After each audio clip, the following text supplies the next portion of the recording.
सर्वात्मना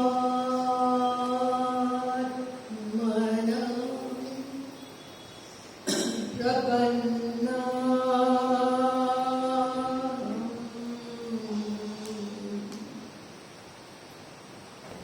गुरुपादा रविन्द्रयो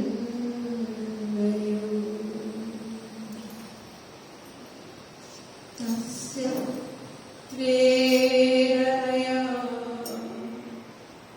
तस्य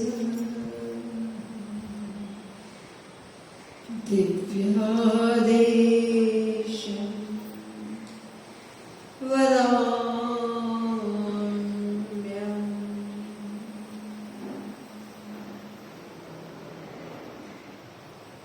ब्रजे वसन्तं नवनीतचौरम्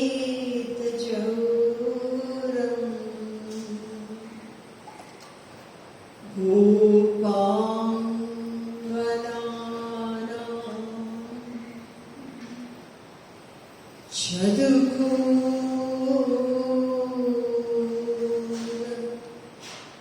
चतुर्भुजचूरम् अनेक जन्मार्जितकापचौरम्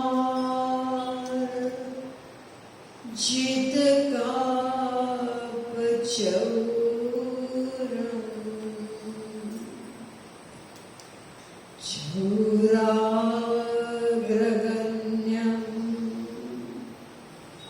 पुरुषं नमामि।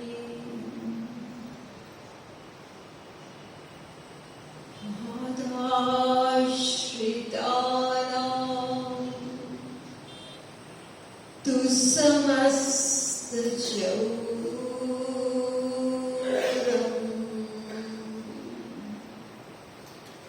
श्रीराधिकाय हृदयस्य चौरम्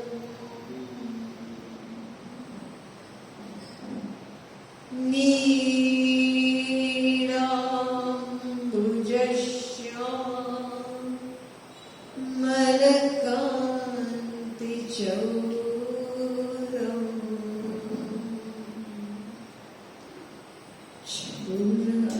चूराग्रगण्यं पुरुषं नमामि।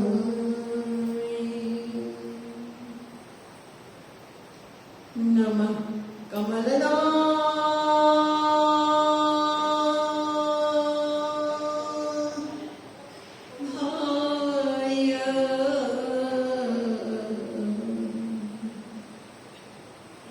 नमः कामलमालिने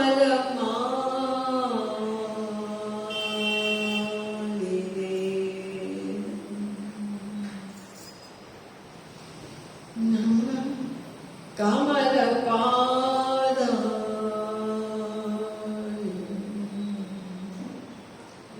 नमस्ते कमलीशम्। यो ब्रह्माणं विदधाति पूर्वं यो वै वेदांश्च प्रणोति तस्मै तद्वन्देवमात्मबुद्धिप्रकाशम् मुमुक्षुर्वै शरणं प्रपद्ये।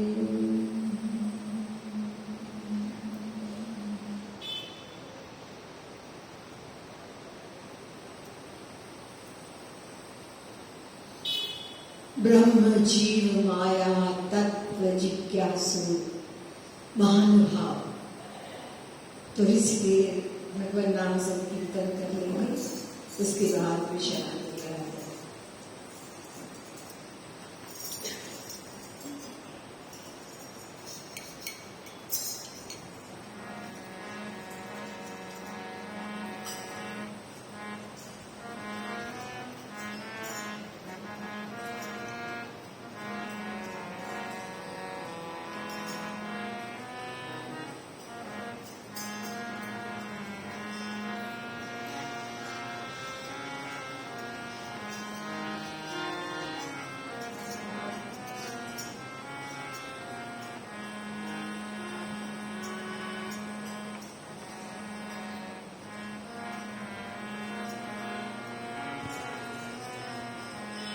गोविंद जय जय गोपाल जय जय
अब आप लोग सावधान हो जाए।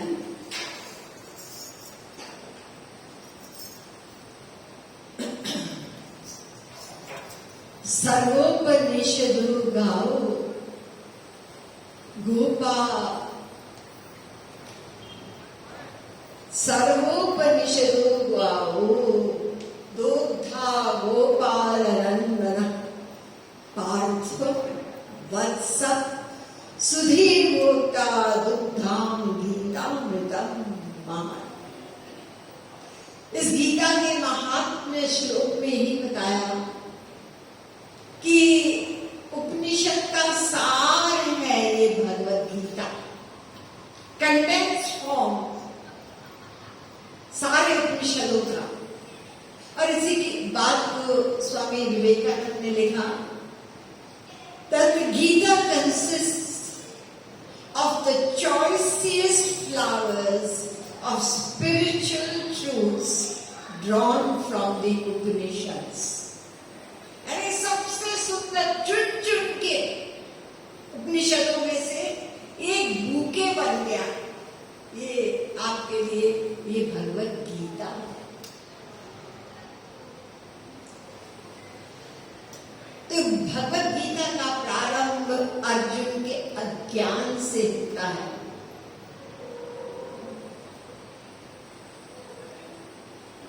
आप लोगों को बताया गया, आप लोग भूले न होंगे कि अर्जुन ने केवल अज्ञानी बनने की एक्टिंग की। हम लोगों के बिहार पे हम सब अज्ञानी हैं और हमारे मन की वही दशा है जो अर्जुन ने श्री कृष्ण के समक्ष व्यक्त की।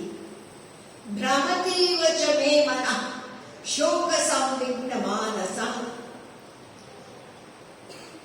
प्रत्येक व्यक्ति इस रोग से ग्रस्त है और श्री कृष्ण का भगवत गीता रूपी इलाज सबके लिए उपलब्ध है इस संसार में। ये इलाज केवल जिस प्रकार से इंग्लैंड के फिलोसोफर ने कहा कि ये जो भगवत गीता में द मोस्ट कॉम्प्रिहेंसिव ट्रूथ्स, ये केवल इंडियंस के लिए नहीं है, ये समस्त मानव जाति के लिए। तो प्रथम सबसे पहला स्टेप हम लोग कभी ना भूलें कि अपने आप पढ़कर हम अनंत जन्म नहीं समझ सकते। किसी भी शास्त्र को पन्ने पलटते रहेंगे और ज्यादा कंफ्यूज होंगे। श्रुतिर विभिन्ना स्मृतयो विभिन्ना नैको मनिर्यस्य वचः पुराण। श्रुति पुराण बहु कहे पाई छूटई न अधिक अधिक उलझाए। और उलझते जाएंगे, सुलझने की बात तो छोड़िए। इसलिए कंपल्सरी है, परमावश्यक है किसी वास्तविक महापुरुष से शास्त्रों वेदों का ज्ञान प्राप्त करना, गाइडेंस कंपल्सरी। और सारे शास्त्र वेद इसी बात को स्पष्ट रूप से बता ही रहे हैं। और ये हम लोगों का अपना भी संसार में अनुभव है। किसी भी सब्जेक्ट में हमको कोई ना कोई टीचर चाहिए, चाहे वो ABCD का ज्ञान हो और चाहे म्यूजिक हो, चाहे कुछ भी हो। गुरु ही करावे बोध गोविंद राधे, गुरु बिनु काखा गाधा ज्ञान ना बता दे। तो श्री कृष्ण ने अर्जुन को दो में अंतर समझाते हुए शरीर और आत्मा कई श्लोकों में समझाया कि शरीर जड़ अनित्य माया का, और आत्मा अर्जुन ये नित्य है, ये कभी ना मरता है ना पैदा होता है। भगवान का अंश है ये हमारी आत्मा, इसलिए दोनों का विषय अलग अलग है। तो जब श्री कृष्ण ने अर्जुन से कहा कि तुम ये जो कायरता का काम कर रहे हो कि मैं युद्ध नहीं करूंगा, ये अर्जुन विकर्म होगा। विकर्म यानी पाप, अपने कर्तव्य का पालन न करना, ये विकर्म है और इसका परिणाम पाप यानी नरक मिलेगा अर्जुन। अच्छा, और अगर मैं युद्ध करूंगा तो युद्ध करोगे तो अर्जुन तुझे राज्य प्राप्त होगा और या तो तुझे स्वर्ग की प्राप्ति होगी। तो महाराज, जहां तक राज्य की बात है, इस पृथ्वी का राज्य मुझे खूब अनुभव है कि ये संसार में कहीं सुख नहीं है। आप स्वर्ग के बारे में बताइए। तो श्री कृष्ण ने कहा, अर्जुन वहां सुख, वहां भी सुख नहीं है, वहां भी यही काम क्रोध लोभ मोह ईर्ष्या माया के विकार वहां पे भी है, क्योंकि माया के एरिया का लोग है। बहुत कम लोग जानते हैं इस बात को। ये जो वास्तविक महापुरुष के गाइडेंस में चलेगा तो वो वहीं से कोट करके समझाएंगे। यामिमाम पुष्पिताम आजम प्रवदत्य विपश्चिता वेदवादरतः पार्थ नान्यदस्तीति बालिनः 2:42 तेतं भुक्त्वा स्वर्गलोकं विशालं क्षीणे पुण्ये मर्त्यलोकं विशन्ति। पुण्य क्षीण हो जाएगा तो फिर जाओ मृत्यु लोक में। कर्म के अनुसार जो भी शरीर मिले, लेकिन परमानेंट नहीं है वो स्वर्ग, वो भी माया का है। 9:21।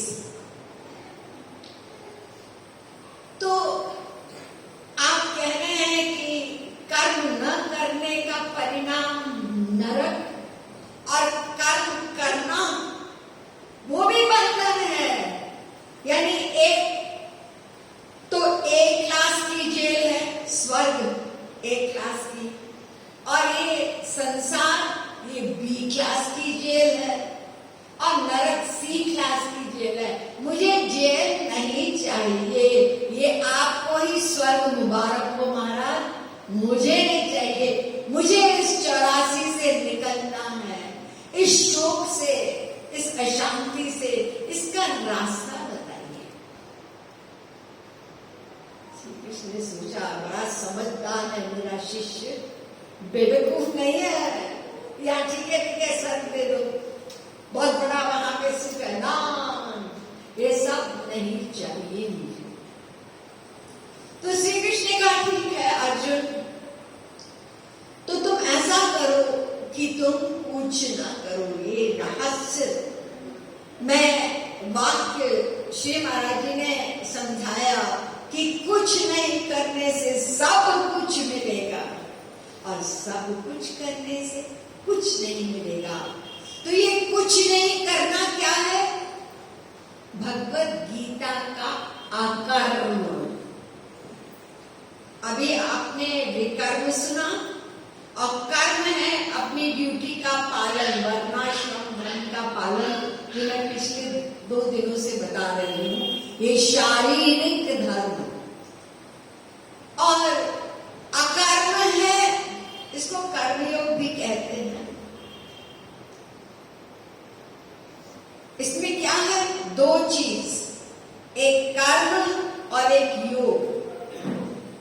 तो श्री कृष्ण कहते हैं अपने शरीर का ये संसार रूपी ड्यूटी तुम अनासक्ति युक्त करो।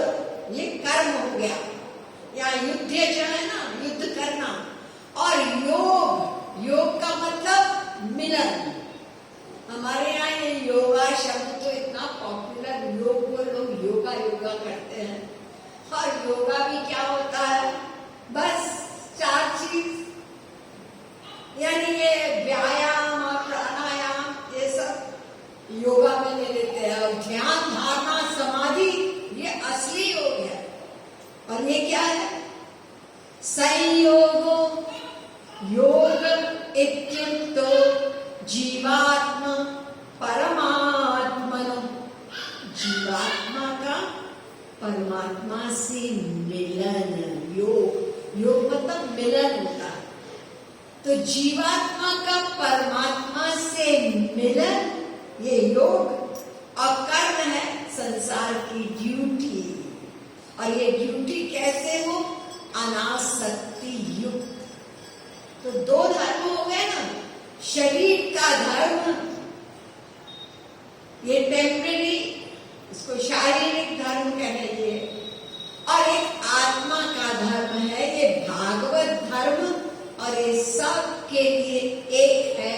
इसमें कुछ भी संशय, डाउट, किंतु परंतु नहीं है कि तुम्हारा धर्म अलग है, मेरा अलग है। बिल्कुल नहीं है। सभी मनुष्यों का भगवान से बिछड़े हुए हैं, तो सभी मनुष्यों का एक ही धर्म है, भगवान से प्रेम। उनको अपना मानना, उनकी भक्ति करना। ये भागवत धर्म, आत्मा का धर्म, सबका एक से। देखिए, बाहर से देखने में ये धर्म अलग है हमसे, वो धर्म अलग है। ये सब बहिरंग चीजों से अलग है। जैसे हम लोग एकादशी का व्रत करते हैं, और इस्लाम धर्म में रमजान वगैरह में व्रत होता है, फास्टिंग होती है। और क्रिश्चियन धर्म में वो ईस्टर वगैरह में उनका अपना हिसाब किताब होता है। कोई पूरब की ओर मुंह करके और भगवान की इबादत करता है, कोई पश्चिम की ओर। तो हम बाहर की चीजें देख करके हम लोग लड़ते हैं। यही अज्ञान है संसार में।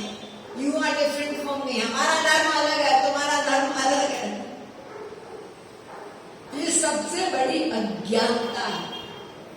देखिए, जहां जो पैदा होता है उसी हिसाब से हमारी एक्सटर्नल चीजें, ये भक्ति की चीजें जो है वो अलग हो सकती हैं, लेकिन वो आत्मा वाला धर्म सबका एक ही है। इसमें कोई झगड़ा ही नहीं है। जिसने ये मेन बात समझ ली ना, ये जड़, तो कोई मतभेद नहीं है। और यही हमारे भारतवर्ष का सिद्धांत रहा शुरू से। अब धीरे धीरे लोग भूलते चले जा रहे हैं, क्योंकि ये मटीरियल पढ़ाई और ये सब कोई मतलब ही नहीं है भगवत गीता या इन चीजों से। तो इसलिए ये सब चीजें खोती चली जाएगी। जहां पर हिंदू धर्म ही नहीं, वो तो सनातन धर्म है, लेकिन इस देश में कितने सारे धर्म हैं। इस्लाम धर्म भी है, क्रिश्चियन धर्म भी है, सिख धर्म भी है, जैन धर्म भी है, या बौद्ध धर्म वाले भी रहते हैं, सब एक साथ रहते हैं। और देशों में ये नहीं है, अलग अलग मानते हैं। ये हमारी देश की संस्कृति नींव है वेद शास्त्रों की। यहाँ प्रमुख चीज है आत्मा वाला धर्म। अब बहिरंगता धीरे धीरे बढ़ती चली जा रही है, बात अलग है। तो आप समझ गए कि श्री कृष्ण ने अर्जुन को कर्म योग का उपदेश दिया, तुम ये करो, तस्मात् सर्वेषु कार्येषु माम् अनुस्मरयुध्य च। 8वें अध्याय का 7वां श्लोक। और यही प्रमुख बात तो वही है, मेरा स्मरण, मेरा स्मरण, क्योंकि जहां मन होगा उसी का हमको फल मिलेगा। इसलिए बार बार अलग अलग शब्दों में श्री कृष्ण ने इस बात को इशारा करते हुए अर्जुन को बार बार याद दिलाया, अर्जुन ये यथा मां प्रपद्यन्ते तान् तथैव ज्ञाप्यहम् 4:11 मामेव ये प्रपद्यन्ते मायामेतान् तरन्ति ते 7:14 अनन्यास् चिन्तयन्तो मां ये जनाः परिभासते तेषां नित्याभियुक्तानां 9:22 अनन्य चेताः सततं यो मां स्मरति नित्यशः तस्याहं सुलभः पार्थ 8:14 भरातमेव हेतु सर्वाणि कर्माणि मयि सन्न्यस्य मत्परः अनन्येनैव योगेन 12:6 तेषां सततयुक्तानां भजतां प्रीतिपूर्वक 10:10 ये सब यही बात उस मामनुस्वर पर जोर दे रहे हैं। तुम्हारा संबंध मुझसे है, बस तुम मेरा स्मरण करो और इस संसार में अनासक्ति युक्त कर्म करो। जहां आसक्ति नहीं होती तो उस कर्म का फल नहीं मिलता। ये फिलॉसफी समझ लीजिए, ये इंपॉर्टेंट है। अटैचमेंट जहां होगा बंधन होगा। अगर अटैचमेंट संसार में नहीं है तो फिर बंधन नहीं होगा, तो उस कर्म का फल नहीं मिलेगा। गड़बड़ तो हम सब करते हैं, जानते ही नहीं कि शरीर का धर्म होता क्या है। जो अटकल पच्चू पता है, जो हमको कन्वीनियंट है, वैसा हम करते हैं पालन। यस्य नाहं कृतो भावो बुद्धिर् यस्य न लिप्यते हत्वापि स इमान् लोकान् न हन्ति न निबध्यते। 18वें अध्याय का 17वां श्लोक। अर्जुन ने श्री कृष्ण का ये कर्मयोग का उपदेश पालन करते हुए युद्ध किया, यानी सदा सर्वत्र अब श्री कृष्ण का स्मरण करते रहे। तो मारा तो उन्होंने लाखों को, लेकिन श्री कृष्ण की फाइल ब्लैंक, न हंति न निबद्धते। उसने किसी को नहीं मारा, इसलिए कोई बंधन ही नहीं, उसका मन मुझ में था। इसी बहिरंग हम लोग उल्टा करते हैं ना कर्मयोग का। मैंने बताया ना कि तन्हरि में मन जगत में यह महान ज्ञान राधे राधे माला फेरत युग गया गया न मन का फेर। काम क्रोध लोभ मोह ऐसे ही हमारे मन में भरा पड़ा है। क्यों? हाथ से जब भी माला मन ने नहीं झपकी। माला फेरत युग गया गया न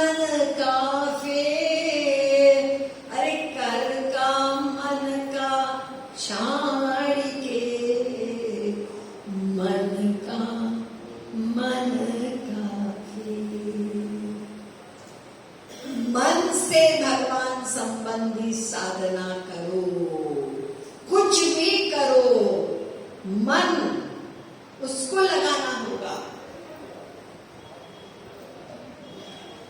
क्योंकि कल मैंने आप लोगों को बताया कि मन ही कर्म का कर्ता माना गया है और यही हमारा मन हमारे बंधन का कारण है।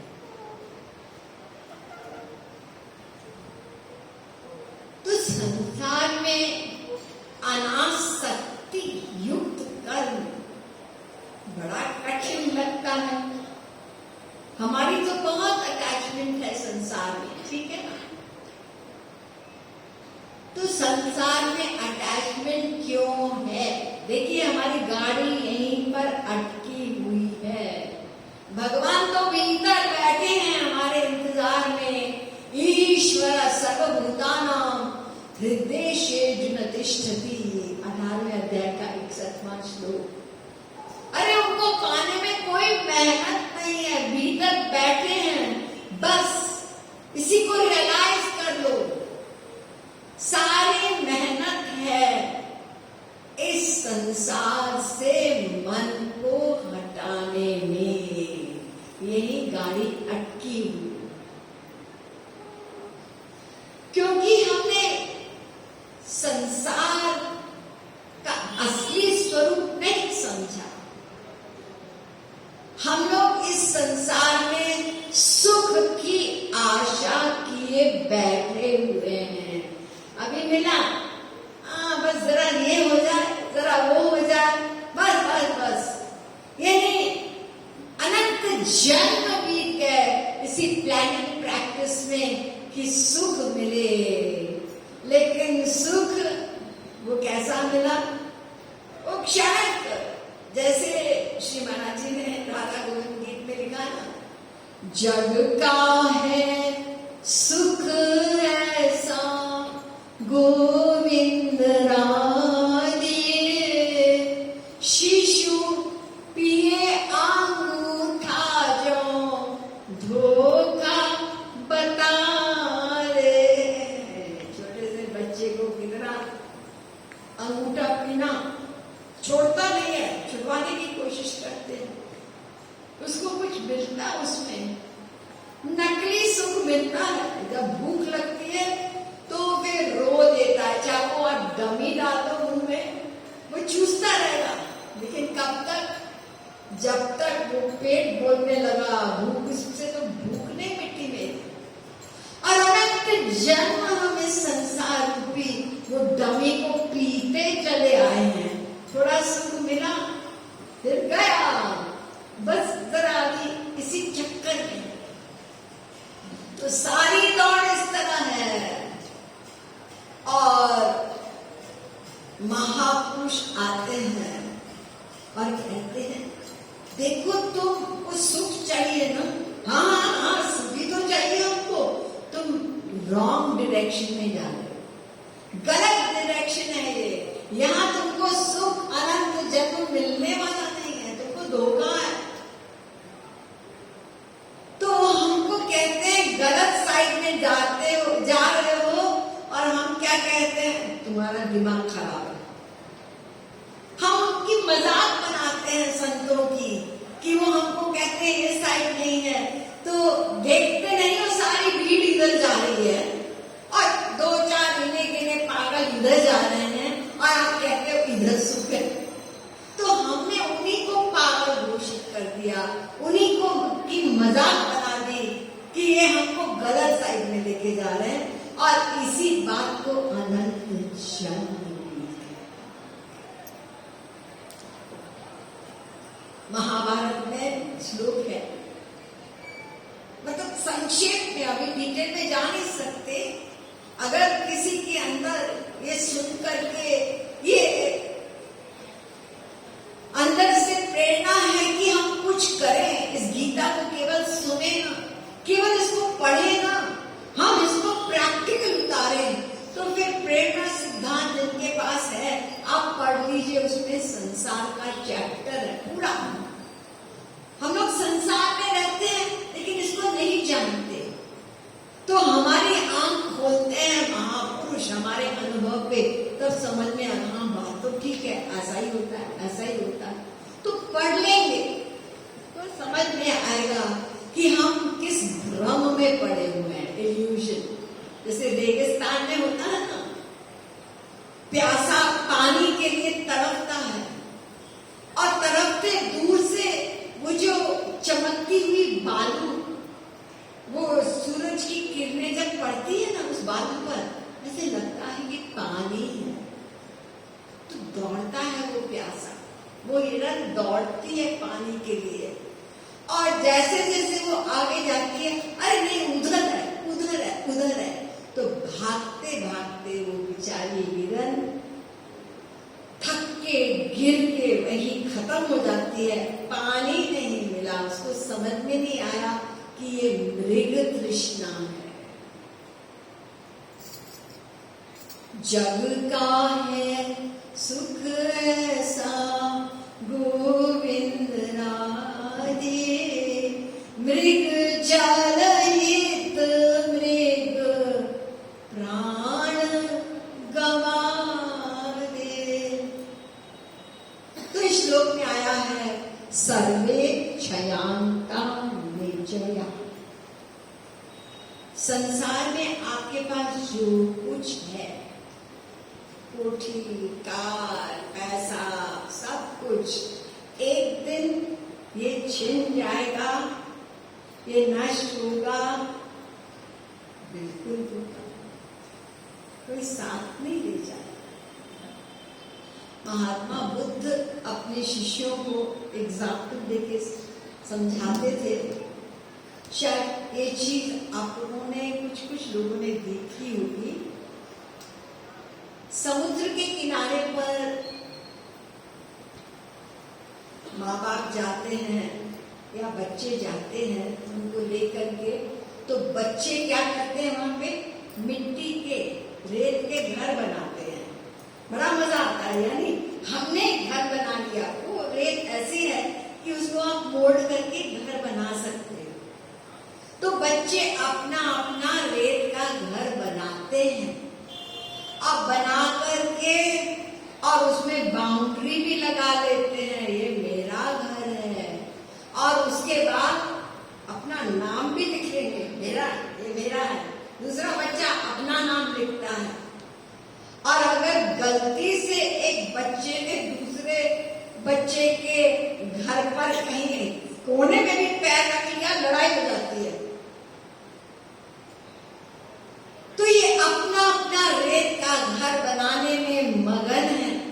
इतने में आवाज आती है, वो नौकर कहता है चलो शाम हो गई, मम्मी घर में बुला रही है, चलो।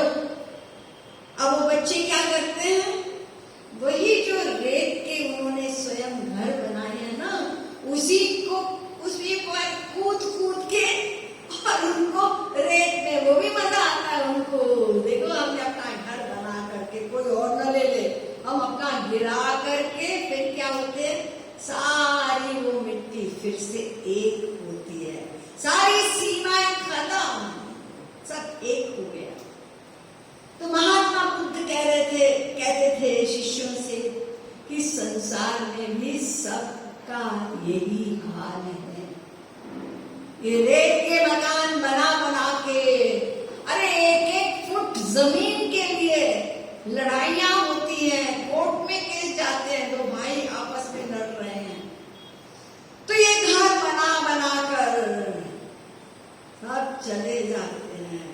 महापुरुष आके समझाते हैं, और जैसे मैंने बताया उनकी हम एक भी नहीं सुनते। क्या करते हैं, बस इसी चक्कर में लगते हैं, एक मकान, दो मकान, तीन मकान, एक बच्चा, दूसरा बच्चा, तीसरा बच्चा, 1 करोड़, 2 करोड़, 4 करोड़, ये सब कुछ कर करके फिर एक दिन तन यौवन धन दिन 4 रे, मराठी लिख रहे हैं प्रेमरस मदिरा में, तन यौवन धन दिन 4 रे, तन यौवन धन दिन 4 रे, बड़े बड़े अगणित धनवान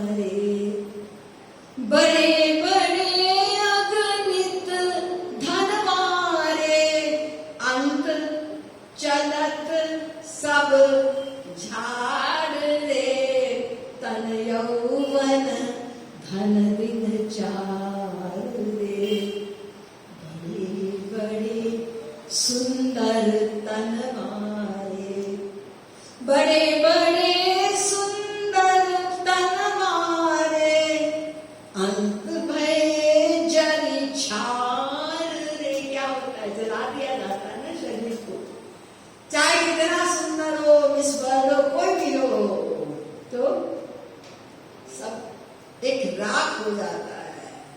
बड़े बड़े जो रहे कहावत, लोग नाम कमाते हैं ना, हम इसी मोहल्ले में सबसे बड़े आदमी हैं, फिर उसके आगे हाँ हम दिल्ली में सबसे बड़े रईस हैं, और उसके बाद अब हम इस प्रांत के सबसे बड़े रईस हैं, फिर उसके बाद देश में, फिर उसके बाद लाइन लगती है, वर्ल्ड में रिचेस्ट कौन है, हमारा 12वां नंबर है, सबको बता। तो फिर क्या हो, प्राइम मिनिस्टर बने, कुछ भी बने, बड़े बड़े जे रहे कहावत, नाम न तिन संसार रे, तन यौवन धन दिन चार रे, बड़े बड़े यौवन मदवारे। तो ये सब चीजें टेम्पररी। किसी को याद है कि एक समय कोई चंद्रगुप्त मौर्य हुआ था, कोई इस प्रकार का राजा हुआ था, हमारे एक प्राइम मिनिस्टर हुए थे, बस उस दिन सब लाल बहादुर शास्त्री का जन्मदिन सब भूल जाते हैं, एक समय वो भी थे। लेकिन इसी के पीछे हमारा सारा अनंत जन्म बीत गया। तो सर्वे क्षयान्ता निजया, सब कुछ नष्ट होगा, बिछुड़ जाएंगे। ये फैक्ट है, कोई भी चीज यहाँ पे ऐसी नहीं बताई जाती है, शास्त्र बताते हैं जो कोई कहे कि नहीं हम तो लेके गए, वो लेके गया। अब पतनांता समुच्चया, हर उत्थान के बाद पतन होता है। मनुष्य, हम इस समय मिनिस्टर हैं, कब तक डाउन आओगे, चाहे प्राइम मिनिस्टर हो, अरे मनुष्यों की तो छोड़ दो, आप लोग जानते हैं देशों का पतन हो रहा है, बड़े बड़े अमेरिका, इंग्लैंड वगैरह कहाँ पहुंच गए हैं, बुरा हाल है। तो पतनांता समुच्चया संयोगम विप्रयोगांतम, हर संयोग के बाद वियोग, यानी मिलेंगे फिर बिछुड़ेंगे, ये कंपल्सरी है। जो मिलकर अवश्य बिछुड़े उसका नाम संसार है। और मरणांतं च जीवनम, जो पैदा होगा वो मरेगा, two sides of a coin है। ये है फैक्ट इस संसार का, जिसमें हम अपना पूरा जीवन लगाए बैठे हैं, आज नहीं अनंत जन्म से। तो ये उत्तिष्ठत जाग्रत प्राप्य वरान्य बोधत, उठो जागो। बहुत इंपॉर्टेंट मंत्र है ये कठोपनिषद का 3:14। उठो जागो, तुम सोए हो। गुरबानी में इतना सुंदर लिखा है, जागत सोया। देखिए तो हम जाग रहे हैं, लेकिन हम सोए हैं, अज्ञान की निद्रा में सोए हैं। मैं शरीर हूँ, संसार में सुख है, ये अज्ञानी तो है ना। इस निद्रा से किसी को उठाना बहुत कठिन है।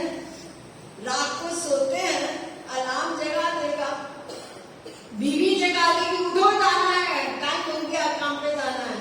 लेकिन अज्ञान की निद्रा ये बड़ी गहरी है, बड़ी गहरी है। सुन सुन के भी जितना सुनेंगे फिर विचार करना होगा।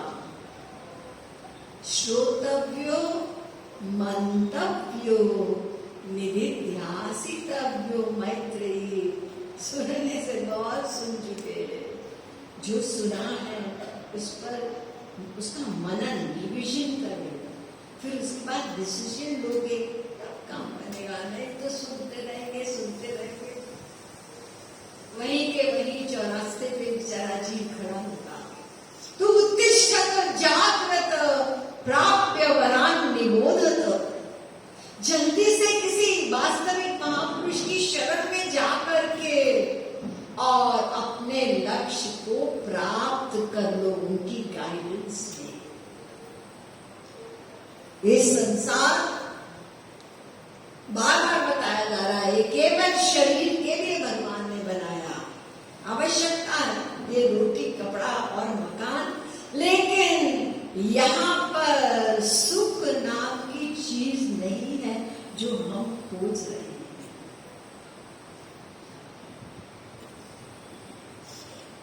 श्री कृष्ण ने भगवद गीता में कहा ना, दुखालयम शाश्वतम 8:15। ये संसार दुखालयम है। जगत गुरु शंकराचार्य कह रहे हैं, जन्म दुखम जरा दुखम जाया दुखम पुनः पुनः संसार सागरम दुखम तस्मात् जागृत जागृत। यहाँ जन्म भी दुख है और रोग आया तो दुख है, बुढ़ापा आया वो भी में तो अपने आप में एक बहुत बड़ी बीमारी है। बुढ़ापे का दुख और फिर मृत्यु तो दुख है ही है। इसलिए कह रहे संसार सागरम दुखम तस्मात् जागृत। उठो जागो। महात्मा बुद्ध ने भी इन चीजों को लेकर के लोगों को जगाया कि birth is painful, death is painful, disease is painful, union with the unpleasant is painful। जो व्यक्ति आपको अच्छा नहीं लगता लेकिन उसके साथ रहना पड़ रहा है तो वो भी दुख का कारण है।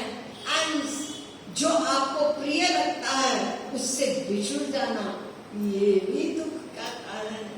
ये संसार का स्वरूप है और इसी में हम लोग वो तो दो चार हम लोगों को मिनट 10 मिनट वो जो सुख मिलता है उसी के चक्कर में अनंत जन्म बीत गए इसी धोखे वाले सुख में। कुछ देर के लिए जाग जाते हैं, जब कोई संसार से चला जाता है तब हम कहते हैं ये तो जो लेटा है तो केवल शरीर है, वो गया वो उसी के लिए रो रहे। वो जो गया वही तो असली है। ये जब तक हम बार बार ये अंदर घुसने में टाइम लगेगा, लेकिन अब हमें उसका प्रयत्न करना पड़ेगा ना। जब ये प्रयत्न करेंगे तब संसार से मन कुछ कुछ हटने लगेगा। बार बार संसार की अनित्यता टेम्पररी है। सब कुछ जो मेरे पास है एक दिन छिन जाएगा और ये सीमित है, लिमिटेड है। हर व्यक्ति अपने से आगे को सोचता है वो सुखी है और आपके नीचे वाले आपको देखते हैं। यही चक्कर है सबका। तो इस संसार का स्वरूप ये समझना बहुत जरूरी है, बहुत जरूरी है। तभी तो एक ही तो मन है ना। कल हमने कहा ना, मन ना अनेक एक, जग में लगा दे चाहे हरि में लगा दे। तो संसार में जब तक ये डिसीजन नहीं होगा कि यहाँ मेरा सामान नहीं है, ये धोखे वाला सुख है, तब तक यहाँ से मन हटेगा नहीं। जब मन हटेगा नहीं तो साधना कैसे होगी? किसी को बोलो दोनों पैर बांध दिया उसका और उसको बोलो क्विक मार्च,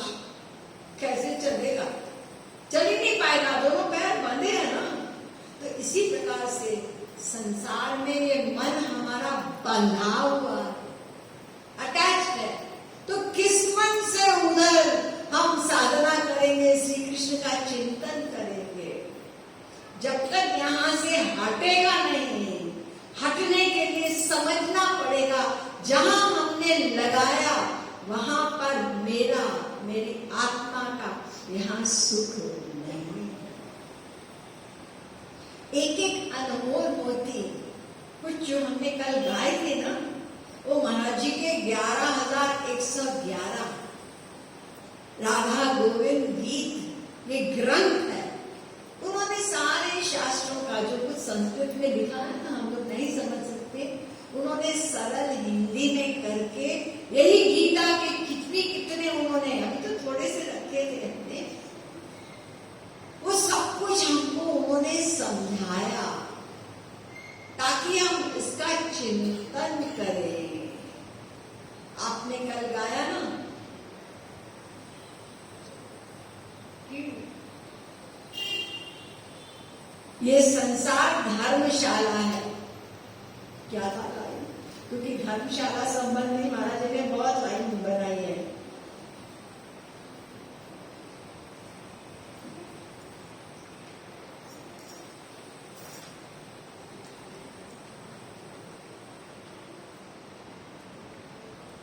जग में रहो ऐसे, धर्मशाला में यात्री रहे जो बता दे। हम यात्री हैं, घर पहुंचना है। ये हमारा संसार हमारा घर नहीं है, टेम्पररी है। तो उसके आगे महाराज जी ने एक लाइन बनाए, 2-3 लाइन बनाए। जग एक धर्मशाला गोविंद राधे, लोग आवे जावे कौन किसका बता। रोज चेक इन होते हैं लोग चेकआउट होते हैं, तो कौन किसका है? किसी की गारंटी है?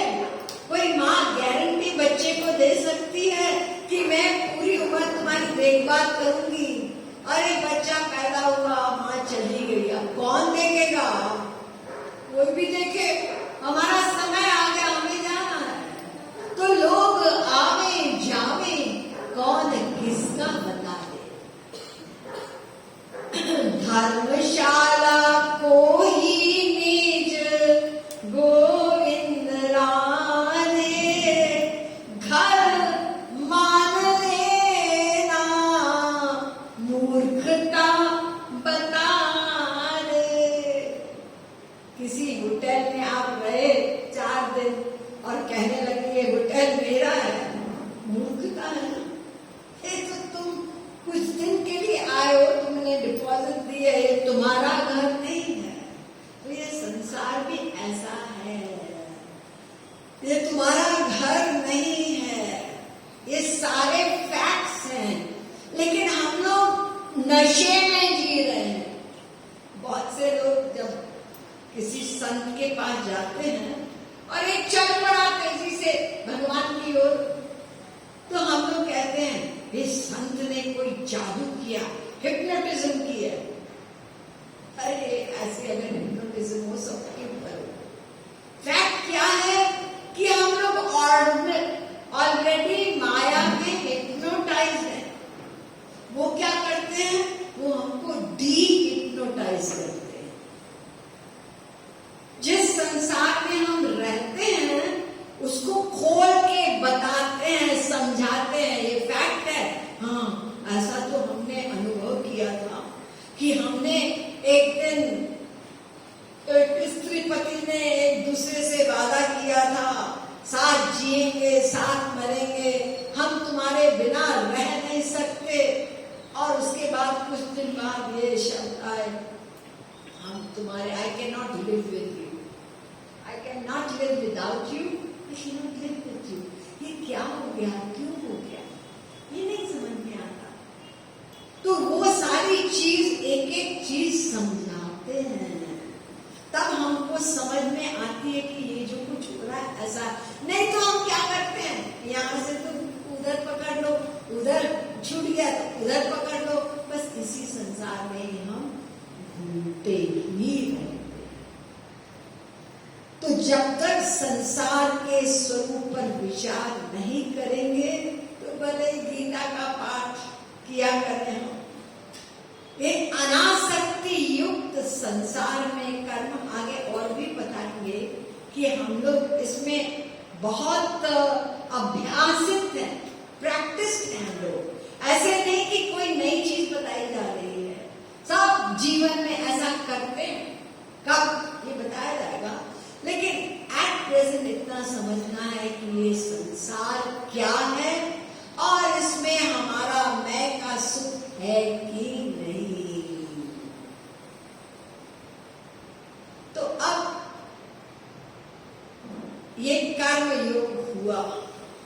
कर्म योग का मतलब संसार में अनासक्ति युक्त कर्म, ड्यूटी, और मन का अटैचमेंट भगवान में हो, ये कर्म योग है। कर्म प्लस योग।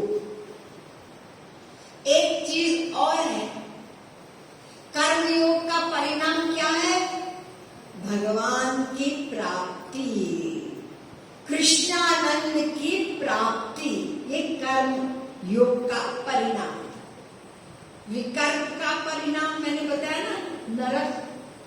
और अगर हम वर्णाश्रम धर्म का पालन बिल्कुल शास्त्र वेद के अनुसार करते हैं, बिल्कुल एग्जैक्ट, तो उसका फल है स्वर्ग, वो टेम्पररी। अब तीसरा आया कर्म योग। तो कर्म योग का पालन जो करेगा उसका परिणाम क्या है? उसका परिणाम है इस दुख से सदा के लिए छुटकारा और श्री कृष्ण प्रेम प्राप्ति। अब एक चौथा है, वो क्या है? कर्म संन्यास। कर्म संन्यास में क्या है? कर्म संन्यास में वो संसार की कोई ड्यूटी नहीं करता, वैराग्य हो गया और केवल श्री कृष्ण भक्ति करता है, केवल श्री कृष्ण भक्ति। इसको कर्म संन्यास कहते हैं, कर्म का संन्यास। तो उसका क्या परिणाम है? उसका परिणाम है सेम जो कर्मयोग का परिणाम है ना, भगवत प्राप्ति, भगवान का आनंद मिलना, दुख से 84 से छुटकारा। कर्म संन्यास का भी वही फल है। अब अर्जुन ने सोचा और प्रश्न किया, देखिए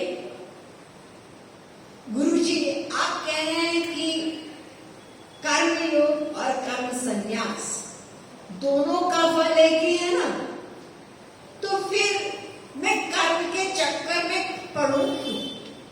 संन्यास कर्म योगश्च निःश्रेयस कराबुभौ। जो व्यक्ति अपने संसार में अनासक्ति युक्त ड्यूटी करता है और मन से श्री कृष्ण की भक्ति करता है, ये कर्मयोगी। और जो व्यक्ति संसार की ड्यूटी नहीं, केवल श्री कृष्ण भक्ति करता है, वो कर्म संन्यासी। तो अर्जुन श्री कृष्ण से पूछ रहे हैं कि दोनों में कौन श्रेष्ठ है?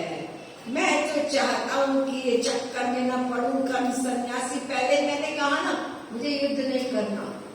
तो ये कर्म योगी सुपीरियर है कि कर्म संन्यासी सुपीरियर है? आप मुझे जरा गाइडेंस दें इस बारे में। और नंबर 2, जो मेन बात आप लोग सुनना भी चाहते हैं कि ये जो गीता का कर्म योग श्री कृष्ण ने उपदेश दिया, संसार में रहते हैं तो हमारे पास इतना ज्यादा जिम्मेदारियां हैं, ड्यूटी है, नौकरी वगैरह है, तो इसमें हमारा योग भगवान में रहे, ये कैसे हो सकता है? और अटैचमेंट हमारे संसार में है, तो ये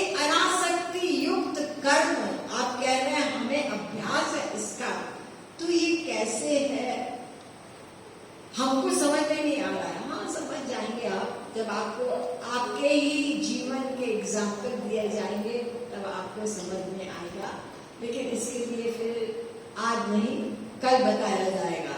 बोलिए वृंदावन बिहारी लाल की जय, श्रीमद सद्गुरु सरकार की जय। आज आपसे बताया गया था कि श्री कृष्ण लीला का कुछ हम आनंद लेंगे। सब महाराज जी के बनाए हुए पद हैं 1008 प्रेम रस मदिरा में। उसमें से एक पद आज जो हम गाने जा रहे हैं,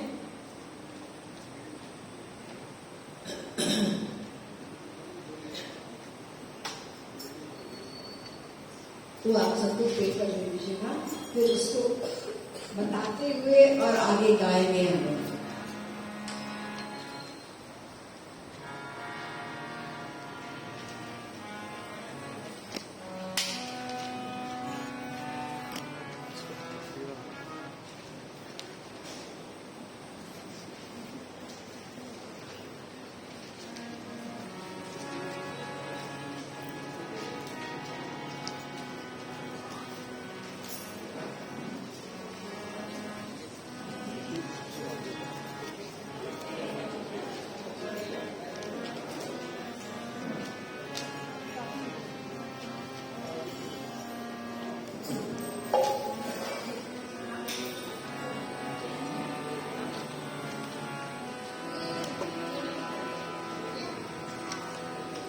मेरो गोपाला मेरो रंगलाला, मेरो गोपाला मेरो रंगलाला, मेरो गोपाला मेरो गोपाला मेरो नंदलाला, मेरो गोपाला मेरो नंदलाला, मेरो गोपाला मेरो नंदलाला, मेरो गोपाला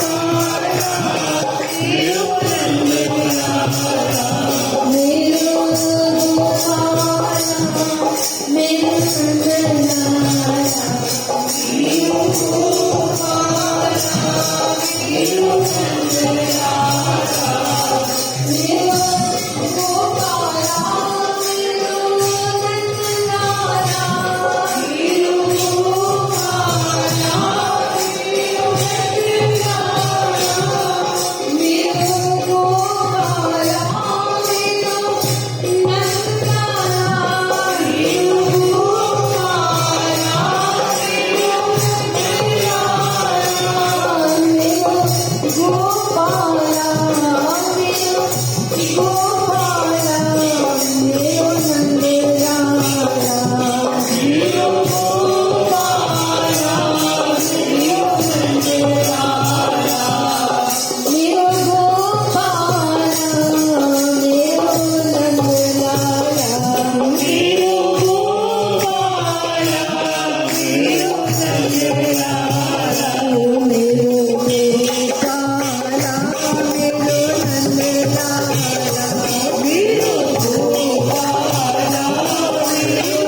उन्नतम पुरुषोत्तम ब्रह्म श्री कृष्ण के मुखारविंद का ये दिव्य अलौकिक उपदेश सुन रहे हैं।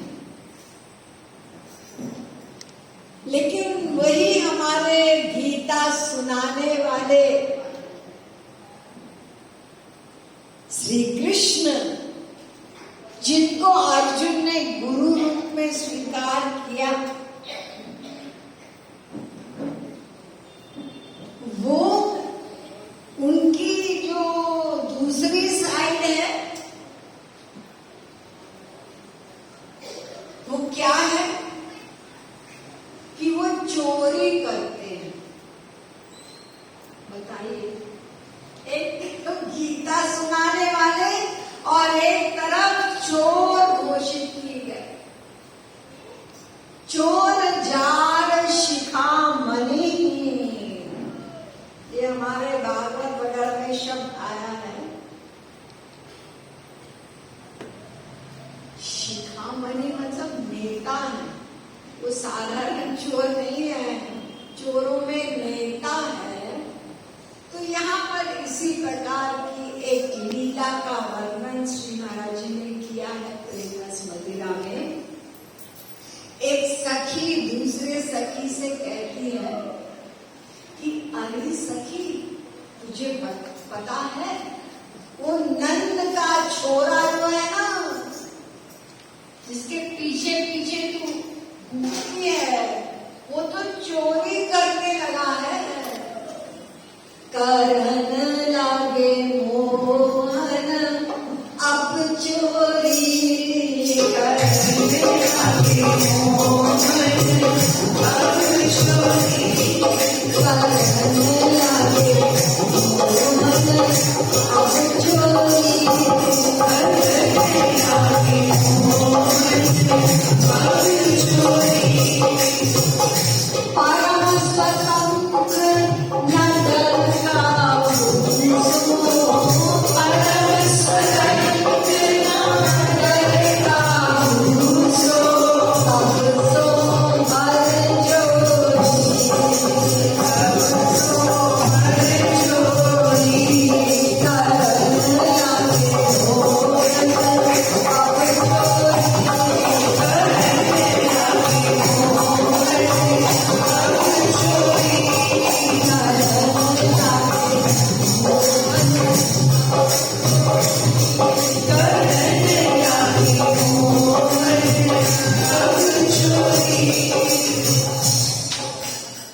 हाँ, तो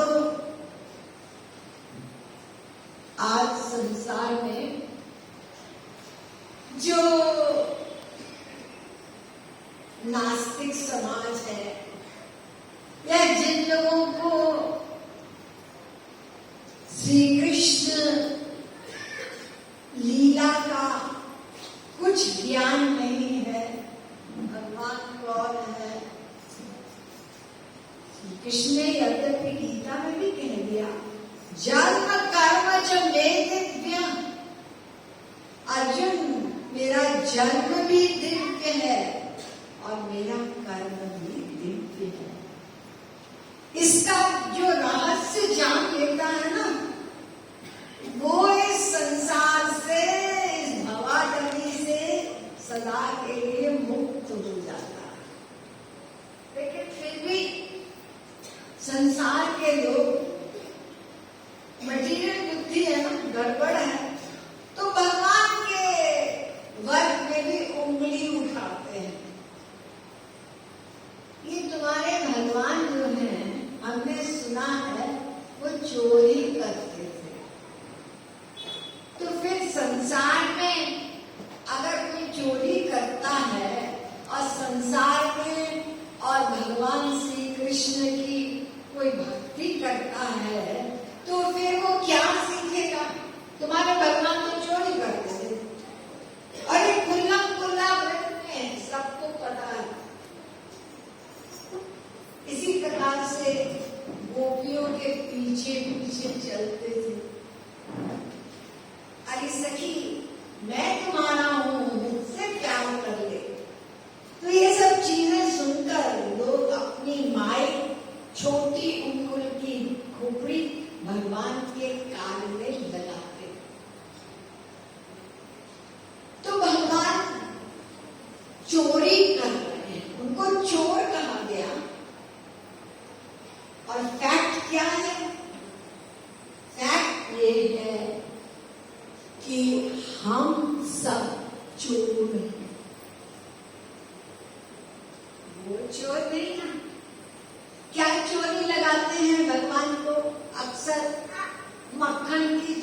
लगा ली, ठीक है। तो भगवान कौन है? अनंत ब्रह्मांड नायक है भगवान। सारा विश्व अनंत ब्रह्मांड उनके हैं, वही मालिक है। तो अनंत ब्रह्मांडों में हमारा ये ब्रह्मांड जिसमें हम लोग रहते हैं ना, ये बहुत छोटा ब्रह्मांड कहा गया। चतुर्मुखी ब्रह्मा है ना, 4 मुख वाले। शास्त्रों में बताते हैं कि 100 मुख वाले, 1000 मुख वाले और करोड़ मुख वाले भी ब्रह्मा हैं। तो उनका ब्रह्मांड कितना बड़ा होगा हम सोच नहीं सकते। बात को छोड़िए, अभी इस समय हम जिस ब्रह्मांड में हैं ये छोटा सा है। यहाँ के ब्रह्मा जो है सृष्टिकर्ता, देखिए ब्रह्म सुप्रीम पावर, और ब्रह्मा कौन है? जैसे एक प्राइम मिनिस्टर के अंडर में बाकी मिनिस्टर होते हैं ना, ऐसे ब्रह्मा विष्णु शंकर ये 3 लोगों को ये ड्यूटी दी जाती है। ब्रह्मा क्या करते हैं? सृष्टि करते हैं। और विष्णु जी क्या करते हैं? इस सृष्टि का संरक्षण करते हैं। और भगवान शिव वो प्रलय का। ये तीनों की अलग अलग ड्यूटी है। तो ब्रह्मा सृष्टि करता भगवान के अंदर में है, श्री कृष्ण के अंदर में है। आप लोग जो भागवत कथा सुनते हैं, आप लोगों ने सुना होगा कि ब्रह्मा को मोह हो गया देखकर कि ये सुप्रीम पावर श्री कृष्ण ये ग्वाल बालों के मुंह से छीन कर खाता है। ये ब्रह्मा गए थे। और वो श्री कृष्ण कौन है? पूर्णतम पुरुषोत्तम ब्रह्म। अंतर है ब्रह्म और ब्रह्मा। हाँ, तो ये छोटा सा ब्रह्मांड है, अनंत ब्रह्मांडों में एक ये है। इस ब्रह्मांड में एक देश है, ये भारत देश। इस भारत देश में भी एक प्रांत है, उसको उत्तर प्रदेश कह रहे हैं। उत्तर प्रदेश में भी एक जिला है, मथुरा जिला। और मथुरा जिले में भी एक गांव है गोकुल। और उस गोकुल गांव में भी एक कुटिया है गोपी की, और उसमें एक घड़े में मक्खन रखा है। और उस घड़े में से और ठाकुर जी ने, सुप्रीम पावर भगवान ने, और इतना सा मक्खन ले लिया चुपचाप और उन पर चोरी लगा दी गई। बताइए अनंत ब्रह्मांड में कौन सी ऐसी चीज है जो उनकी नहीं?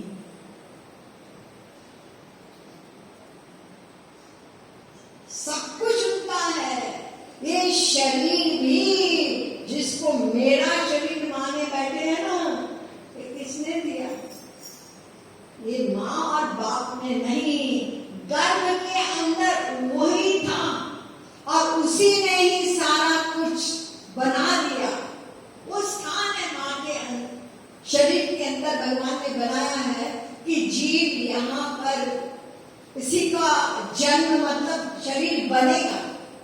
तो बनाया किसने? कोई माँ बाप ने नहीं। उनको पता ही नहीं क्या हो रहा है। बस आपस में बीच बीच में हम ये नाम देंगे, वो कहते हैं नहीं हम डॉक्टर बनाएंगे। नहीं नहीं नहीं नहीं, डॉक्टर की लाइफ क्या है, हम तो ये कराएंगे बच्चे से।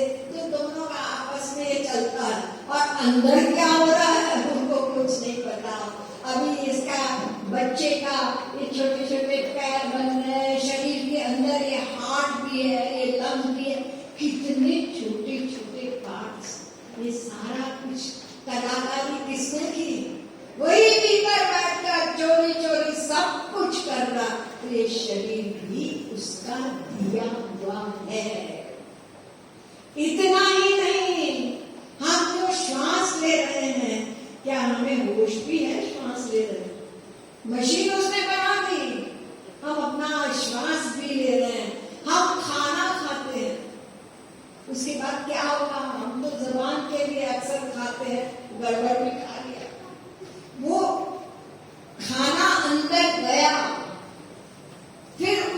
खाने का रस भी बना, रक्त भी बना, हड्डी भी बनी, मज्जा भी बना। ये सारी चीजें जो बनी, ये सारी मशीनरी फिट करने वाला तो वही है ना। वो बच्चा इतना सा था और कैसे कोई खींच के माँ बाप ने बड़ा किया था। और अंदर ही मशीन है, माँ खाती है, बस वो खाती है, अंदर वो सारा सामान उस बच्चे को मिलता है और उसकी शरीर की वृद्धि होती है। देखिए पग पग पर वो सब कुछ वो करता है, तो शरीर भी उसका दिया हुआ और आत्मा वो भी उसका अंश। और हम पैदा हुए थे तो हाथ खाली पैदा हुए ना, और एक दिन हाथ खाली जाएंगे। और इस बीच में हमने उठा उठा के अपने नाम लिख दिया, ये प्रॉपर्टी मेरी है, ये मकान मेरा है, ये बैंक बैलेंस मेरा है। भगवान कहते हैं लिख लो, लिख लो। जो मुट्ठी बांधे आया सो हाथ पसारे जाएगा, मन आएगा, मन एक दिन ऐसा आएगा। अरे जोरी जोरी भल धर्म करो रन, जोड़ी जोड़ी भल रख लो। ये करोड़ों और खुश होते रहो, बैंक बैलेंस देख करके, मकान देख के, हमारा ये सब है। तो अंत का फल संग पाएगा, मन आएगा, मन एक दिन ऐसा आएगा। तो भगवान को चोरी लगा रहे हैं हम, और फैक्ट तो हम चोर हैं। कोई चीज हमारी नहीं है और हमने सब पे अपना नाम लिखवा दिया। और दूसरी चोरी जो हम करते हैं वो क्या, ये जो हमको समय मिला है मानव देह का, किसी को 50 साल, किसी को 70 साल, किसी को 80 साल, ये जो समय मिला है ये भगवान का दिया हुआ समय है। और किस लिए दिया, मेरे पास आ जाओ। आत्मा नत्वं रतिनं विद्धि शरीरत्वं रतमेव। ये शरीर रूपी रथ भगवान ने दिया, ये रथ है। श्लोक है कठोपनिषद में, 5 इंद्रियां घोड़े हैं, मन लगाम है और बुद्धि सारथी है। तो बुद्धि के हाथ में है, जो सारथी होता है ना, वही कंट्रोल करता है, इधर चलो उधर चलो। तो सारथी हमारी बुद्धि जो है ना वो गड़बड़ है, वो संसार की ओर लेके जा रही है रथ को अनंत जन्मों से। आत्मा का सामान, आत्मा पीछे बैठा हुआ यात्री है, पैसेंजर, हमको घर जाना, यहाँ चलो जरा स्विट्जरलैंड चलते हैं, मेरा घर नहीं है, एक करोड़ ले लो, ये नहीं चाहिए। यानी हमने दादा के संसार दे दिया और पैसेंजर ने कह दिया ये मेरा नहीं है, जब मेरा घर आ जाएगा मैं बता दूंगा, बस रुक रुक रुक रोक लेगा। तो भगवान ने हमको ये रथ दिया है शरीर रूपी कि तुम मेरे पास आ जाओ। तो एक एक समय जो हमको मिला है ना, जितने वर्ष मिले, जितने महीने, जितने मिनट, वो सब उसके दिए अपने पास बुलाने के लिए। और हम उस समय को कहाँ लगा रहे हैं, हम चोर हैं, उसका दिया हुआ समय है और हमने उसको नहीं लगाया।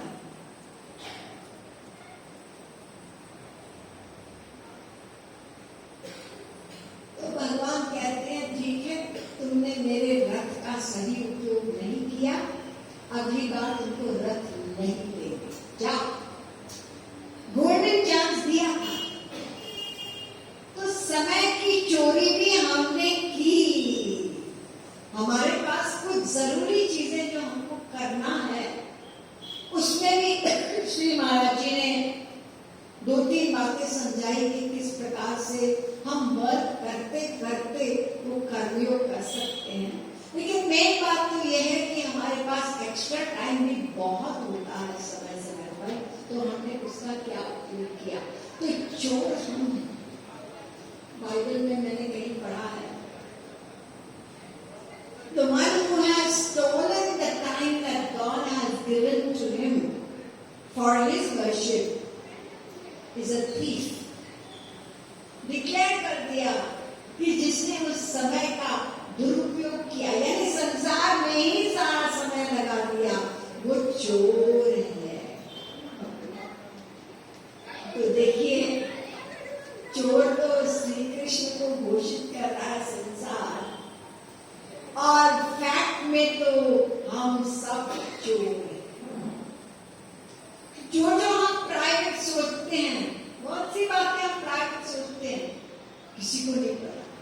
कोई गलत बात इधर की उधर, उधर की उधर, अंदर सोचते हैं ना।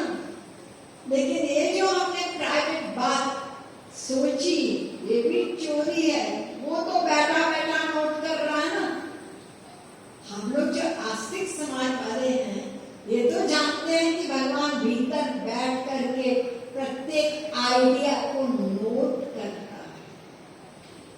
तो श्री महाराज जी कहते हैं कि जो फैक्ट में आस्तिक है ना, बिलीव्स इन गॉड, तो उसके डिक्शनरी में प्राइवेट शब्द नहीं होगा। उसको पता है, एक देखने वाला है, वो नोट कर रहा है। लेकिन हम संसार से डरते हैं, उसको मानते हैं। तो रात के अंधेरे में कोई गलत काम करने जा रहा, इतने में किसी ने उसके कंधे पे हाथ रखा, उसका दोस्त था। अरे तुम क्या कर रहे हो? रात भर ऐसे ही टहलने निकला था, झूठ बोल दिया, क्योंकि किसी कोई देख रहा है और उसकी नजर हर समय हमारे ऊपर है। यहाँ पे कम है, विदेशों में जगह जगह कैमरा होते हैं, ड्राइविंग जो कार चलाते हैं, तो क्या करते हैं लोग, ध्यान है उनको कैमरा कहाँ है, वहां गाड़ी धीरे कर लेंगे स्पीड के अनुसार, और जहां कैमरा निकला है सिर्फ भगाई गाड़ी। कैमरा का डर है, क्यों? फाइन भी पड़ेगी, पॉइंट्स भी लगेंगे। वो देख रहा है कैमरा नोट न कर ले। अब 24 घंटे किसी का कैमरा हमारे ऊपर है, 24 घंटे उसका है, लेकिन हम नहीं इस बात को सोचते। इसलिए ये नेगेटिव थिंकिंग, उल्टा पुल्टा सब होता है, क्योंकि हम ये नहीं सोचते कि वो नोट कर रहा है। तो देखिए, हर तरह से जीव ही चोर है। और ये जो यहाँ कहा जा रहा है कि मोहन चोरी कर रहे हैं, ये सब रसिकों की रसमय बातें हैं, उनके जगत की बातें, वो कहते हैं ऐसा। ये हम लोग नहीं जानते कि श्री कृष्ण जब किसी के घर जाते थे चोरी चोरी छुप छुप के, तो क्यों जाते थे किसी गोपी के यहाँ? क्योंकि इस गोपी ने दिन रात आंसू बहा करके और श्री कृष्ण से प्रार्थना की, एक दिन मेरे यहाँ भी आके मेरा बनाया हुआ मक्खन खा लेना। अरे लाके दे सकती थी यशोदा मैया के यहाँ, आज लाला को मेरे हाथ का मक्खन खिला देना ना। उसमें क्या रस है? रस तो उसमें है जब ठाकुर जी धीरे धीरे दबे पांव से और उनके घर में घुस जाएंगे और घर में घुस के चारों तरफ देखेंगे कोई है तो नहीं। फिर उसके बाद मटकी में हाथ डाला और डाल के भी जब मुंह में टप्पे भी देख रहे हैं इधर उधर, कहीं आवाज तो नहीं आई, और खाते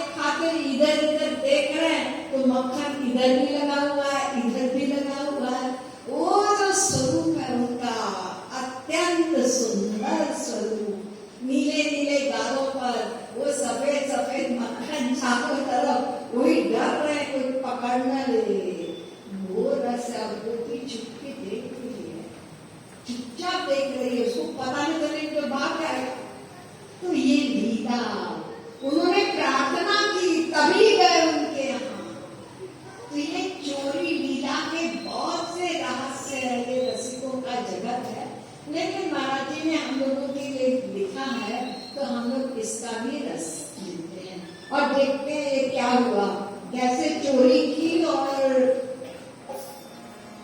गोपी के यहाँ और किस प्रकार से हुई।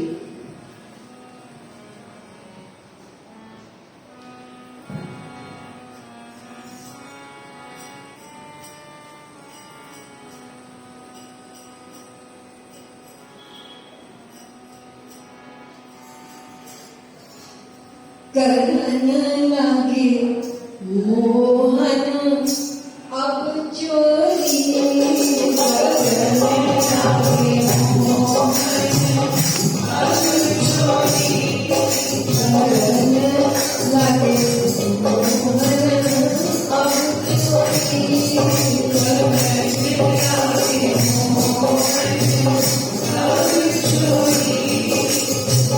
जो आगे जो लाइनें हैं वो बड़ी गंभीर है। गोपी ये कह रही है कि इनका शरीर मांस पिंड का नहीं है, डबल मीनिंग है। जैसे हम लोगों का पंचमहाभूत का शरीर है, इनका कहने का मतलब है दिव्य शरीर है, लेकिन यहाँ वो कह रही है कि मांस पिंड की जगह इनके अंदर कूट कूट कर क्या भरा है, ये धूर्तता, यानी ये इनके सारे जो वर्क है ठाकुर जी के सब अंड बंद है। वो ये चोरी, ये गोपियों के साथ जारी, ये सब इनके शरीर का ये अंग अंग में यही है। तो आगे चलते हैं। तो गोपी कहती है, सोती थी मैं एक दिन घड़ी के बंद दीवार, सोती थी मैं एक दिन घड़ी के बंद दीवार, जाने किसको दस्यो भोले नंद कुमार,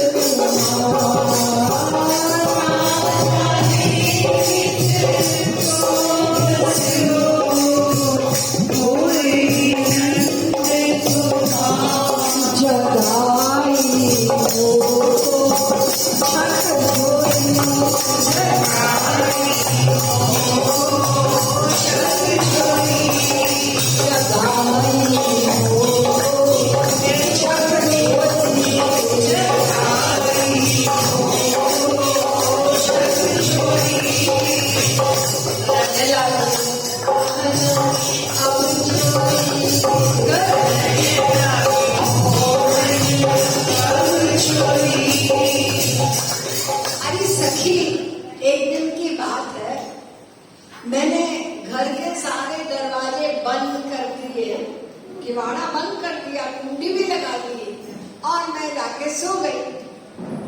तो पता नहीं बंद यानी कुंडी भी लगी है, कहां से वो घुस आया। अरे घुसने के लिए क्या, उनके लिए क्या संभव है। जब बड़े बड़े जेल के ताले खुल गए और वो पहले रात सो गए, तो एक गोपी का छोटा सा घर और एक कुंडी उनके लिए क्या योग माया की शक्ति। तो पता नहीं कहां से घुस आया सखी, और एकदम सवेरे 2-3 बजे सवेरे, और आगे क्या किया सखी, मुझे जगाया, और ऐसे नहीं जगाया आराम से, चाकचोरी मुझे जोर जोर से हिला के जगाया। तो सखी फिर एकदम से घबरा कर, कोई ऐसे बंद किवाड़े में से कौन आ गया और ऐसे जगा रहे हैं हिला के। तो उठी तमक की बोली, अरे गुस्सा आ गया देख करके, ये कोई समय है आने का, और मुझे झकझोर के उठा रहा है। तो मैंने गुस्से में कहा, रहना नींद ना, तो अभी तो रात है, तुझे रात को भी नींद नहीं आती क्या, चले आए हमारे घर में घुस के। तो ठाकुर जी बड़े आराम से बोले, अरे सखी मैं इसलिए यहाँ आया हूं तुमको बताने कि अरी तो टेरती सखी, तुम्हारे घर के बाहर कोई तुम्हारा तुमको बुलाए जा रहा है, मैंने देखा, इसलिए मैं आया तुमको बताने।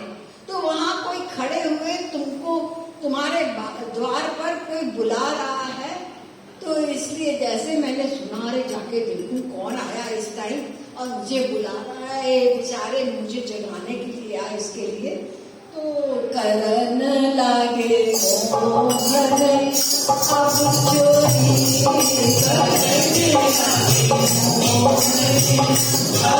चोरी, उठी तमाची बोली, अरे रहना उम्मीद न तो,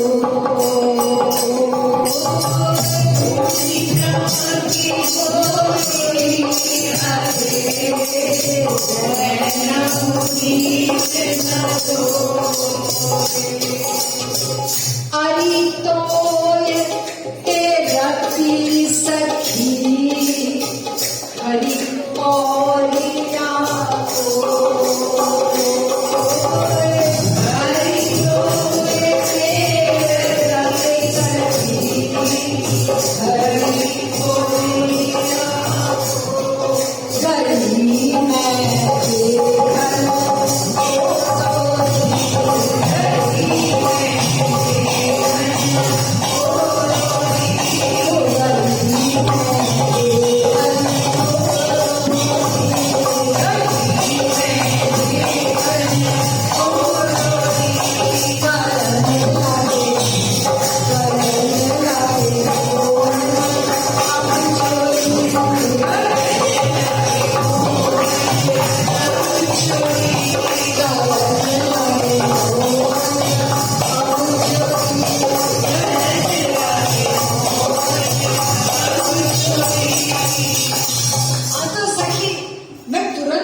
संकट ना आया हो, कोई रिश्ते नातेदार ना आया हो, तो मैं तुरंत बाहर चली गई।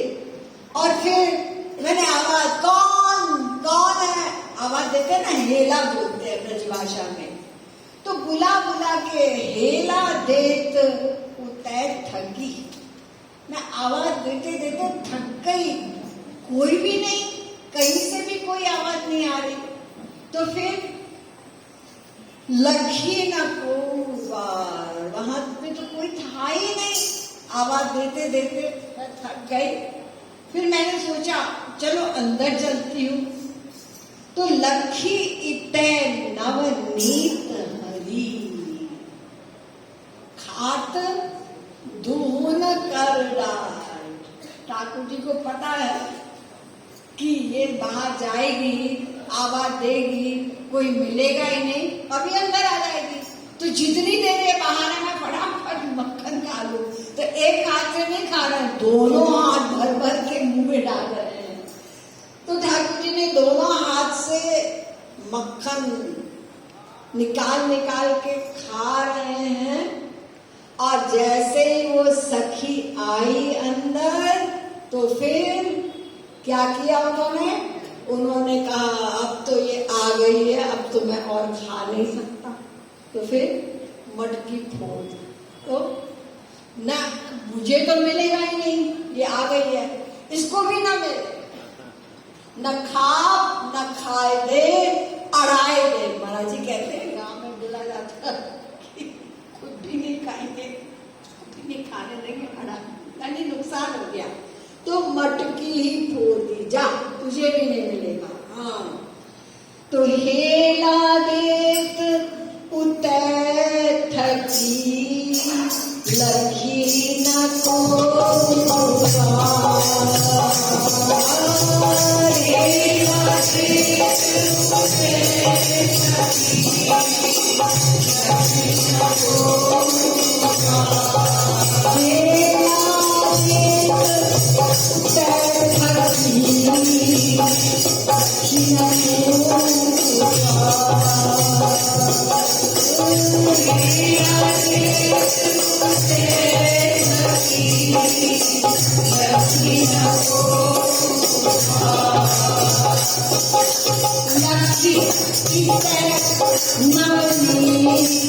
हरी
रोज नित्य नई लीला चुराने के लिए। एक सखी के घर गए मक्खन चुराने के लिए, सखी ने पकड़ लिया। तो ठाकुर जी कहते हैं, अरे मैं मक्खन नहीं दे रहा था, तेरे घड़े में चींटियां थी, तो उसी को मैं निकाल रहा था। तुम ऐसा तो मानती नहीं और मुझे चोरी बता रहे हो। यानी इस प्रकार से अलग अलग नित्य नवीन लीलाएं वो ब्रज में मैया यशोदा के साथ, गोपियों के साथ। तो यहाँ पर देखो, ये दूसरा तरीका, आधी रात को घुस गए, उसको उठाया, झूठ बोले, जा बाहर कोई खड़ा रहा है, बुला रहा है, और जब तक वो गई जितना मक्खन खा सकते थे खा लिया और उसके ऊपर मटकी फोड़ दी। अब सखी को बहुत गुस्सा आया। गुस्सा क्यों आया? मक्खन खाने पे इतना नहीं आया, ये जो मटकी फोड़ दी ना उस पर आया। जो गोपियां होती हैं गांव में, उनको मटकी से बहुत प्यार होता है, लगाव होता है, क्योंकि कोई भी मटकी जिसमें मक्खन रखा जाता है वो बड़ी कठिनाई से बनती है। उसको पहले कई महीने सिजाया जाता है। अगर वो न करे ना तो जितना मक्खन रखे मटकी में, आधा मटकी ही पी जाएगी उस मक्खन को। तो मटकी को सिजाया जाता है तो तब वो मक्खन रखने लायक बनती है। तो इतनी मुश्किल से तो मटकी बनी और इन्होंने ठाठ से तोड़ दी। इसका गुस्सा था गोपी को। तो फिर क्या किया? दौड़ी पकड़ी कर ले चली,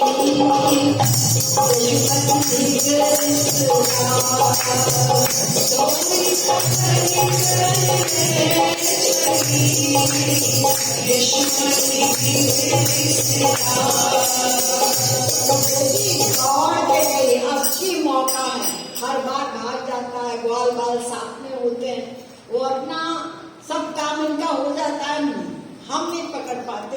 जाके जब शिकायत करती है, भैया तेरा लाला, तेरे लाला ने ये किया ये किया। मैया का लाडला लाला, और घर में 9 लाख गायें हैं, तो मैया को विश्वास कैसे हो? घर में कोई कमी हो तो जाए कोई चोरी करने। यहाँ तो इतना है कि 2 ही तो है, बलराम श्री कृष्ण। तो आज सखी को इतना गुस्सा आया कि दौड़ कर और पकड़ लिया, और पकड़ करके गुस्से में यशोमती यानी यशोदा मैया के पास ले गई। और वहां पहुंचते ही आवाज लगाई, टेन कही लखु लाल के गुण माखन मुखरा, तेरी कही लखु लाल के गुण माखन मुखरा। हाथ में मक्खन लगा, मुंह पे लगा है, देख ले यशोदा मैया,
हाँ, तो सखी ने बांध के और पकड़ के लेके गई और यशोदा मैया से कहा, आजा देख ले तुम्हारे लाला के ये सब करतूते तुम कभी मानती नहीं हो ना मुझसे, आज मैं रंगे हाथ पकड़ कर लाई हूं।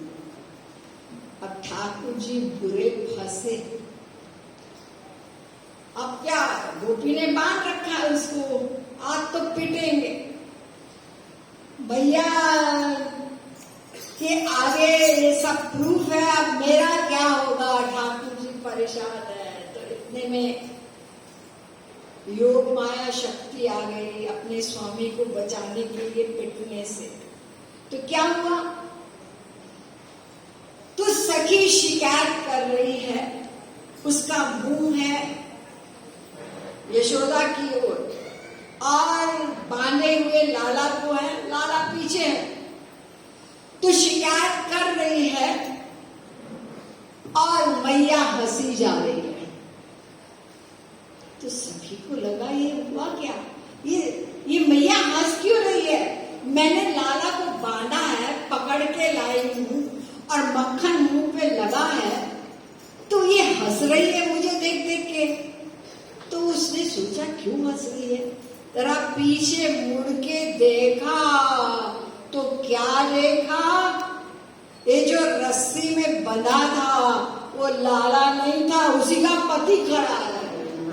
तो अरे वीर पुनि का कहूं सो जादू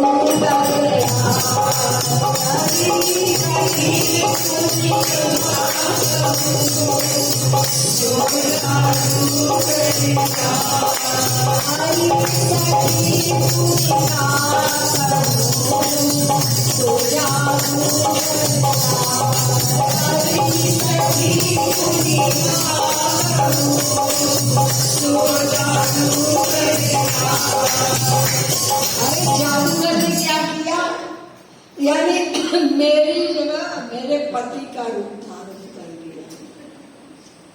तो मैया हंस रही है, कह रही है लाला को पकड़ के आई हूं, अपने ही पति को बांध के आई है। जब सखी ने मुड़ के देखा तो मम कृपालु पति रूप धर मैं अति गई लता।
कितनी शर्मा गई मैं ये देखकर। सोचो कि जब मुड़ के देखा और मैं शिकायत कर रही हूँ, देखो लाला को मैं पकड़ के आई, तो मैया हंस रही है, पति को बांध के लेके आई है और कह रही है कि इसने घुस के मक्खन खाया।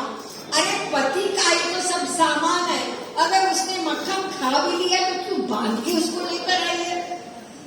मैया हंस रही है और सखी बेचारी एकदम शर्मा के उल्टे पैर वहां से भागी। ये सब जादूगर की करने में क्या बताओ। तो ये बात ब्रज में फैल गई कि वो जो अमुक सखी है ना, कुछ उसका गड़बड़ हो गया है। वो आज ना अपने पति को बांध करके और यशोदा मैया के पास ले गई। अरे उससे दूर रहना, कुछ गड़बड़ हो गया है। तो सब उसको देख के हंसे और सोचे कि कुछ गड़बड़ हो गया है। अब ये बात फैलते फैलते पति के पास गई, असली पति के पास। तो उसने कहा, ये क्या मैं बात सुन रहा हूँ कि मेरी बीवी कुछ गड़बड़ हो गई है, सब लोग हंस रहे हैं, बोल रहे हैं। तो उसने बुला के पूछा, क्यों रे, ये मैं क्या सुन रहा हूँ कि तुम्हारा कुछ गड़बड़ हो गया? वो तुम्ही ने तो किया। ठीक है, मैंने किया, क्या मतलब है मैंने क्या किया? तुम ही तो उस लड़के को छुड़ा के और तुम ही खड़े हो गए। तो पति ने सोचा क्या तुम्हें कुछ गड़बड़ हो गया इसका, अब इसका इलाज करना पड़ेगा।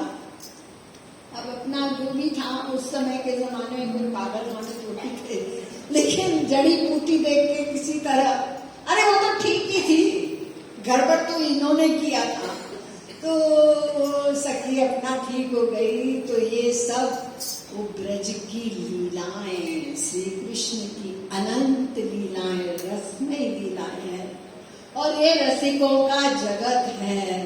और हम अज्ञानी जीव और अपनी उंगली उठा करके और भगवान को चोरी लगाते हैं। चोर हम हैं, उन्हीं का दिया हुआ। इसलिए आप कहते तो हैं तेरा तुझको अर्पण, लेकिन हम लोग कहते हैं तेरा तुझको अर्पण, और साथ में कहेंगे लेकिन बैंक बैलेंस बढ़ता रहे मेरा।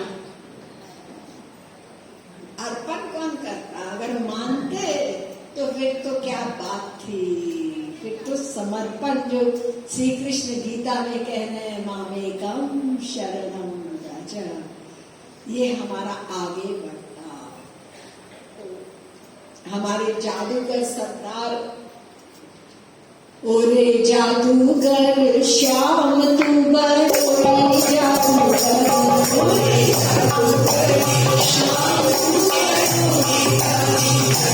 ओरे जादूगर श्याम तू बरोरे जादूगर, ओरे जादूगर श्याम तू बरोरे जादूगर। तूने लूटे जादू करी बड़ो बड़ो तेरी घर, तूने लूटे जादू करी बड़ो बड़ो तेरी घर, तूने लूटे जादू करी बड़ो बड़ो तेरी घर, तूने लूटे जादू करी बड़ो बड़ो तेरी घर। ओरे जादूगर राधे, ओरे जादूगर राधे, ओरे जादूगर राधे,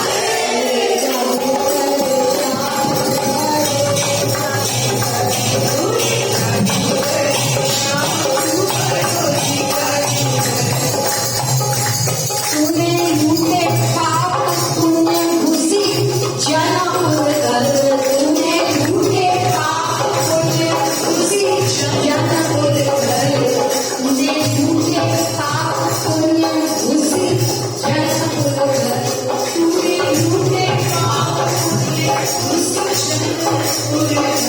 ओरे जादूगर राधे, ओरे जादूगर राधे, ओरे जादूगर राधे,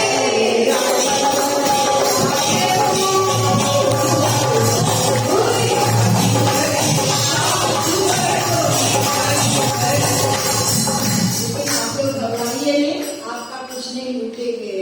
जो जीव चाहता है कि मेरा लूटे, तब क्या लूटते हैं? अभी मैंने प्रवचन के प्रारंभ में श्लोक बोला था कि आश्रितानां तु समस्त चौरम श्रीराधिकाया हृदयस्य चौरम अनेक जन्मार्जित पाप चौरम। अनंत पापों का घड़ा है हमारे अंदर। जब कोई जीव शरणागत होता है तो अहम त्वाम सर्व पापेभ्यो, भगवत गीता में कह दिया सारे तुम्हारे पाप वो सारी फाइल में जला दूंगा। तो बड़ों बड़ों के घर लूटे किस किस के?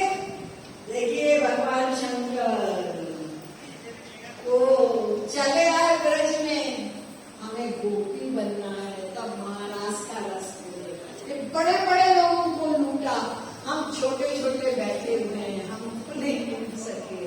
तो उसको चैलेंज करो, हमको भी तो लूट के दिखाओ। हम इस संसार की भवाटरी में, संसार में थपेड़े खा रहे हैं। वो कहते आओ, मैं तो वेट कर रहा हूँ, तुम मेरे हो, तुम मुझे अपना न माने मानकर समस्त संसार को अपना माना, तो मैं कैसे करूं जादू? मैं तो करने तैयार, मेरा नाम ही है चित्त चोर। तो ये चित्त चोर हमारे अनंत पापों को समाप्त करने के लिए तैयार है। ये गीता का उद्घोष है श्री कृष्ण को। तो कैसे होगा, हमें क्या करना होगा, आगे की 2 दिन में हम इस पर विचार करेंगे।